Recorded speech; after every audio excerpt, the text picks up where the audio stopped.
કચ્છના આમોદના કાછિયાવાડ ખાતે આવેલા લક્ષ્મીનારાયણ મંદિરે આરતી કર્યા બાદ લાલજી મહારાજની પાલખીમાં ભવ્ય શોભાયાત્રા કાઢવામાં આવી હતી।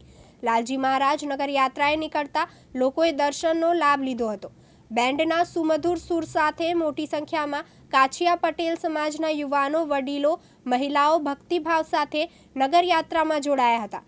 બહુચરાજી મંદિર ખાતે બાપા સીતારામ સેવા સમિતિ દ્વારા ઢોલ નગારા સાથે લાલજી મહારાજની નગરયાત્રાનું સ્વાગત કરવામાં આવ્યું હતું। આમોદના મોટા તળાવ ખાતે લાલજી મહારાજને શુદ્ધ જળથી સ્નાનવિધિ કરાવ્યા બાદ દરેક સમાજના આગેવાનો દ્વારા લાલજી મહારાજની આરતી ઉતારવામાં આવી હતી। ત્યારબાદ યજમાન ઘરે ઘરે ફરી લાલજી મહારાજે થાળ ગ્રહણ કર્યો હતો અને ભક્તોએ દર્શન કરી ધન્યતા અનુભવી હતી। તેમજ આમોદના ગાંધી ચોક, ટાવર ચોક ખાતે લાલજી મહારાજની બેઠક કરવામાં આવી હતી, જ્યાં અન્ય સમાજના આગેવાનો દ્વારા પણ ઉપસ્થિત રહી આરતી કરી લાલજી મહારાજનું પૂજન કર્યું હતું।